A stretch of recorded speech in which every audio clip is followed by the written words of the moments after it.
ഞാൻ ഇങ്ങനെ ഒരു പരിപാടിയെ കുറിച്ച് അറിഞ്ഞിരുന്നു. ഇന്നലെ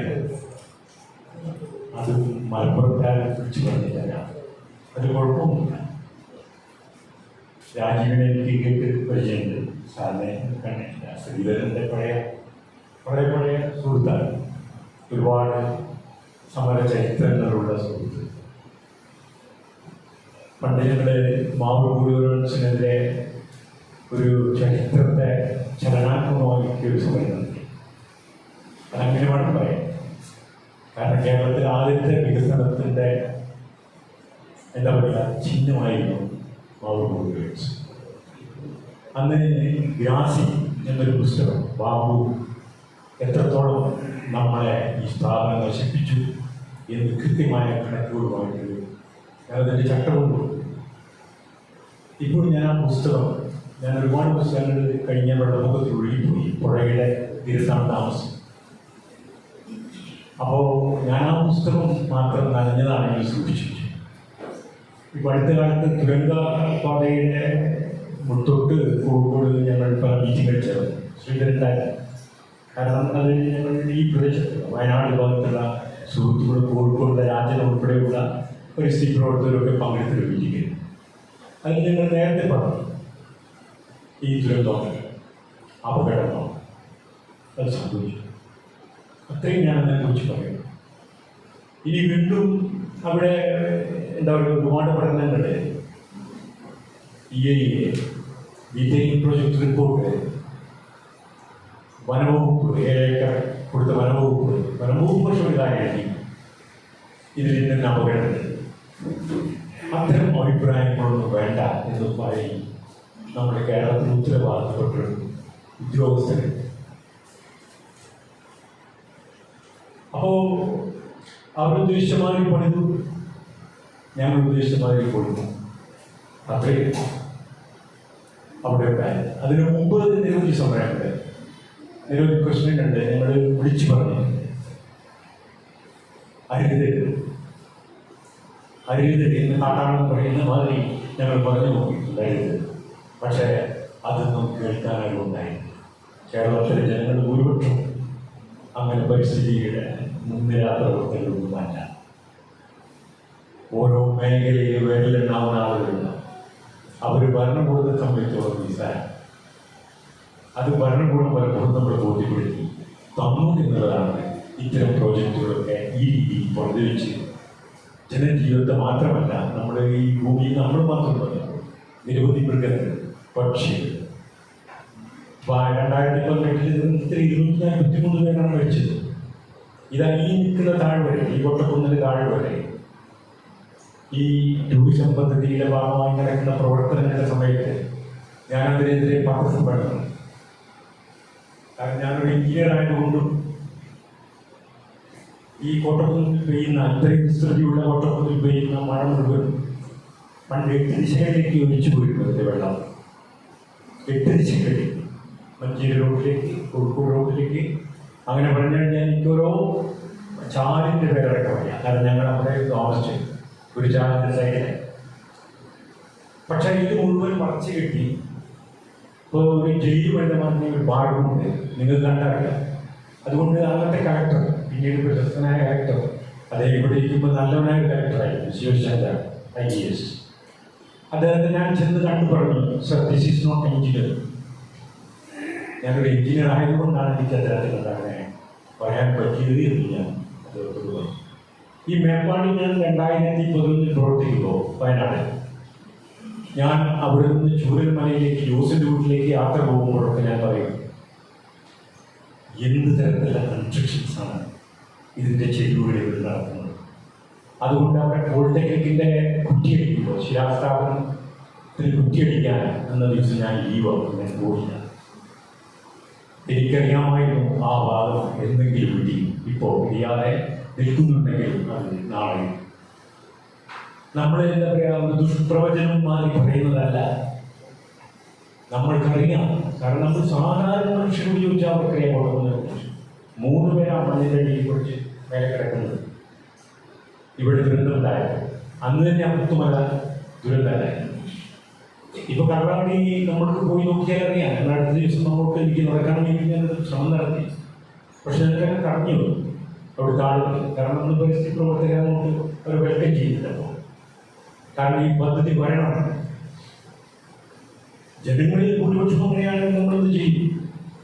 ഇപ്പോ നിലമ്പൂരിൽ MLA ആര്യടൻ ഷൗക്കത്ത് നിരന്തരമായി ആവശ്യപ്പെടുന്ന ഒരു കാര്യമുണ്ട്. മേപ്പാടിയിലേക്ക്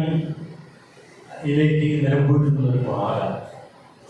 നിങ്ങൾ മേപ്പാടിയിൽ ശ്രീധരനുണ്ടാവും സൺറൈസ് വാലി. സൺറൈസ് വാലിയുടെ മുകളിൽ നിന്ന് നോക്കിയാൽ എത്രയോ ചാലുകൾ അരഞ്ഞാൻ കെട്ടിയ മാതിരി അമരയ്ക്ക് 23 ഡിഗ്രിയിലെങ്കിൽ തൊട്ട് 30 ഡിഗ്രി വരെ ചെയ്തുകൊണ്ടിരുന്ന ഭാഗം ഏറ്റവും ലോലമായ സ്ഥലം. മാധവ് ഗാഡ്ഗിൽ റിപ്പോർട്ടിൻ്റെ അപ്പുറത്തൊരു റിപ്പോർട്ടൊന്നും നമുക്ക് ആവശ്യമില്ല. ഒരു ഉമ്മൻ്റെ റിപ്പോർട്ട് നമുക്ക് ആവശ്യമില്ല. മറ്റാരുടെ റിപ്പോർട്ട് ആവശ്യമില്ല. അദ്ദേഹം പറഞ്ഞിട്ടുണ്ട് ഇത് വളരെ സെൻസിറ്റീവായ ഏരിയയാണ്. അത് കൃത്യമായി മാർക്ക് ചെയ്തിട്ടുണ്ട്. അവിടെ അപകടകരമായ നിർമ്മാണങ്ങൾ നടക്കാൻ പാടില്ല. ആ ഗാഡ്ഗിലിനെ മറികടക്കാൻ ഏത് സർക്കാർ ശ്രമിച്ചാലും ഇങ്ങനെയൊക്കെ കലാശിക്കും എന്ന് ഇപ്പോൾ നമ്മളോട് നമ്മുടെ അനുഭവം പറയും. നമ്മുടെ അനുഭവമാണ് പറയുന്നത്. കേരളത്തിൻ്റെ കാര്യം ഇങ്ങനെ, പശ്ചിമഘട്ടത്തിൻ്റെ മൊത്തം കാര്യങ്ങൾ പറയാതിരിക്കാൻ കഴിയും. മഹാരാഷ്ട്രയിൽ ഇപ്പോൾ നടക്കുന്നത്, ഗോവയിൽ ഇപ്പോൾ നടക്കുന്നത്, ജനനം ഇപ്പോൾ കേരളത്തിൽ 5423 കോടികളിൽ നിന്നാണ് സജീവ് തൻ്റെ PGയിലെ തൻ്റെ പഠനത്തിലൂടെ പറഞ്ഞു. അത് വലിയ കോടികളാണ്, വലുതും ചെറുതുമായി. പത്തനംതിട്ട ഉൾപ്പെടെ കേരളത്തിൽ എത്ര കോടികൾ ഉണ്ടാവും കൃത്യമായിട്ട് അറിയുന്ന ആരുണ്ട്? ആരാ പഠിച്ചിരിക്കുന്നത്? ഇവിടെ ഡിസാസ്റ്റർ മാനേജ്മെന്റ് UN ഒരാൾക്കുണ്ട്, നമ്മളെ മുരളി കുമാരപ്പള്ളി. അതിൻ്റെ അദ്ദേഹം ഇവിടെ പ്രളയം ഉണ്ടായപ്പോൾ ഈ പ്രളയത്തിനൊക്കെ കാരണമായ കുറേ സ്ഥാപനങ്ങളുണ്ട്. അത് ഒരു മതവിഭാഗത്തിൻ്റെയാണ് കൂടുതൽ. തൊട്ടുള്ള സ്ഥാപനങ്ങൾ. ആ സ്ഥാപനങ്ങൾ ഉണ്ടാക്കുന്നതിനെക്കുറിച്ച് നമ്മൾ പറഞ്ഞിട്ടുണ്ട്, അപകടമാണ്. അതുകൊണ്ട് നീർച്ചോലകൾ മുഴുവനും, തോട് മുഴുവനും, അതിലെ ഒഴുകിയിരുന്ന ആ തോട് മുഴുവനും കിലോമീറ്ററുകളൊക്കെ പൂക്കോട്ടൂരിനപ്പുറം വരെ എത്തിയിരുന്ന തോടുകൾ, വെള്ളമുമ്പത്തിനപ്പുറം ആ തോടുകൾ അത്രയും 2 മഴ പെയ്യുമ്പോഴേക്കും നിറഞ്ഞുപോയി. വലിയ ദുരന്തമായി. പക്ഷെ ദുരന്തം കഴിഞ്ഞ ഉടനെ അവരാളെ വിളിച്ച് എങ്ങനെ ദുരന്തങ്ങളുണ്ടോ എന്നുള്ള പ്രസംഗം നടത്തി. അത് മുരളീധരന്മാരുടെ. അപ്പോൾ ഇപ്പോൾ ഇതാ മധ്യപ്രദേശിലെ ആദിവാസികൾ സമരം നടത്തി വെള്ളത്തിൽ കിടക്കുകയാണ്. മുളകൾ കൊണ്ട് കെട്ടിയിട്ട് ആര് തിരിഞ്ഞു നോക്കുന്നു? ബെറ്റുവ നദികളെ ബന്ധിപ്പിക്കാനുള്ള ആ സമരത്തെ സർക്കാരിൻ്റെ പദ്ധതിയല്ലേ. ഉത്തരാഖണ്ഡിനെ കുറിച്ച് പറഞ്ഞു. ഉത്തരാഖണ്ഡിൻ്റെ സ്റ്റേറ്റ് നിലപാടെന്തായിരുന്നു? ഇപ്പോൾ ബ്രസീലിലെ എത്ര മരങ്ങൾ വെട്ടിമുറിച്ച് ഈ ബോൾസനാർ അദ്ദേഹത്തിൻ്റെ ഭരണകാലത്ത് എത്ര കാടുകൾ നശിപ്പിച്ചു. ടൺകണക്കിന് ഓക്സിജൻ ഈ ലോകത്തിന് നഷ്ടപ്പെട്ടു. കാർബൺ ഡയോക്സൈഡ് അന്തരീക്ഷത്തിൽ എത്ര പെരുകി. ഇനി നമ്മൾ നൂറ്റാണ്ടുകളെ കുറിച്ച് പറയുമ്പോൾ, വരാനിരിക്കുന്ന നൂറ്റാണ്ടുകളെ കുറിച്ച് പറയുമ്പോൾ നമ്മളൊക്കെ യഥാർത്ഥത്തിൽ എനിക്ക് ശ്രീധരൻ എവിടെയെങ്കിലും ആഡ് ചെയ്യുന്നുണ്ട്. പലപ്പോഴും ഇപ്പോൾ നമ്മളൊന്നും രംഗത്തില്ല. കാരണം നമ്മൾ സ്കൂളിൽ നിന്ന് തുറന്നാണ് പരിസ്ഥിതി ഞാൻ. പക്ഷേ അത് സ്കൂളിലില്ല, കോളേജിലില്ല, അതെവിടെയുമില്ല പരിസ്ഥിതിയില്ല. നമ്മൾ എഞ്ചിനീയർമാർക്കാരുമില്ല. ഞാൻ കുറേ എഞ്ചിനീയർമാരോട് പ്രവർത്തിച്ചതാണ്. അവർക്ക് അവരെ വീടും തന്നെ ഞാൻ പറയും ഇതിങ്ങനൊരു അപകടമുണ്ട്. ആണോ? അതവർക്കറിയില്ല. അപ്പോൾ നമ്മൾ എഞ്ചിനീയർമാരെ പറയാതിരിക്കുന്നത്. നമ്മൾ കൺസ്ട്രക്ഷൻ കമ്പനിയിൽ എടുത്തു കഴിഞ്ഞാൽ ഉടൻ അത് ഉപകരണമായിട്ട് മറ്റൊക്കെ പോകും. അവർ കൂട്ടിയത് കാണുന്നതാണ്. അപ്പം നമുക്ക് വേണ്ടത് യഥാർത്ഥത്തിൽ ഫ്യൂച്ചറോടൊക്കെയാണ്. അപ്പം ഞാൻ ഒരു കാലത്ത് ഈ ചാലിയാർ പദ്ധതിയിൽ ഈ സർവേ വർക്കിലായി. അപ്പോൾ സർവേ വർക്ക് എന്താണ്? പണ്ടെങ്ങാനോ പിന്നെ മഴയുടെ അടിസ്ഥാനത്തിൽ 100 കൊല്ലത്തെ മഴയുടെ അടിസ്ഥാനത്തിൽ കണക്കൂട്ടി എടുക്കുകയാണ് പദ്ധതി ഡാം. ആ 100 കൊല്ലം മുമ്പ് മഴയ്ക്ക് അനുകൂലമായ ഭൗതിക സാഹചര്യം നിലനിന്നൊക്കെ നമ്മൾ തീർക്ക് വികസനത്തോടുകൂടി ഇല്ലാതെയായിരുന്നു ഒരുപാട് CBRGൻ്റെ കാലത്താണ്. പക്ഷേ നമ്മളെ ആ ഒരു അപ്പോൾ ഇങ്ങനെ ന്യൂസ് സർവേക്ക് പോകുമ്പോൾ ഞാൻ ചോദിക്കുന്നു, നമ്മളെ എന്തിന് ഈ ഭൂതകാലത്തെ പഠിക്കുന്നു? പണ്ടത്തെ റെയിൻഗേജിൽ എന്തിന് നമ്മൾ ആശ്രയിക്കുന്നു? പണ്ടത്തെ മഴ എന്തിനെടുക്കുന്നു? ഒരിക്കലും അരുന്നതിലൂടെ വീട്ടുമുട്ടെന്ന് അവർ നമ്മളോട് ചോദിച്ചതാണ് വാസപ്പെട്ടുണ്ടായി. അപ്പോൾ ഇത്രേ പറയുന്നുള്ളൂ, ഞങ്ങൾക്ക് ആകെ ഈ രീതിയിൽ നോക്കുമ്പോൾ നമുക്ക് ഭൂതകാലത്തിൻ്റെ രേഖകളുടെ അടിസ്ഥാനത്തിലാണ് നമ്മുടെ എല്ലാ പ്രോജക്റ്റും, ഭാവിയുടെ അടിസ്ഥാനത്തിലല്ല നമ്മളുടെ പ്രോജക്റ്റ്. ഇന്ന് ഭാവിയെ അഡ്ജസ്റ്റ് ചെയ്യും.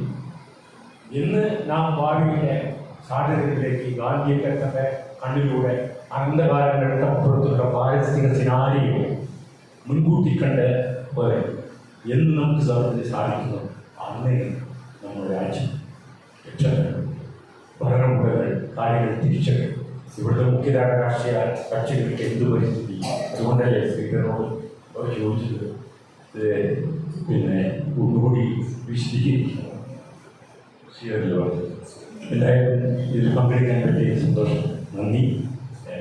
ഇന്നലെ അറിഞ്ഞതാണെങ്കിലും ഈ മലപ്പുറം ജില്ലയിൽ പ്രധാന പരിസ്ഥിതി പ്രവർത്തകരിലൂടെ കാണാനില്ല. കാരണം നിരവധി സമരങ്ങളിലൂടെ വളർന്നു വന്ന നിരവധി പ്രകാശത്തോട്ട് ലത്തിക്കുട്ടിപ്പുറന്നു തൊട്ട് കാറ്റുമട സമരത്തോട്ട് നിരവധി നിരവധി സമരങ്ങൾ ഞാൻ ദിനം ഉൾപ്പെടെ പോയി സമരം ചെയ്യാൻ കർഷകർ പോകും. അപ്പോൾ അവരിൽ പലരെയും കാണാനില്ല കൂടെ വന്ന് ആളുകളൊന്നും. അപ്പോൾ എന്തായാലും എല്ലാവരെയും ഉൾക്കൊള്ളിച്ചുകൊണ്ട് ഈ ചിന്തയും ബോധവും നമുക്ക് വളർത്തിയെടുക്കേണ്ടത് എന്ന് പറഞ്ഞുകൊണ്ട് എൻ്റെ പറഞ്ഞു.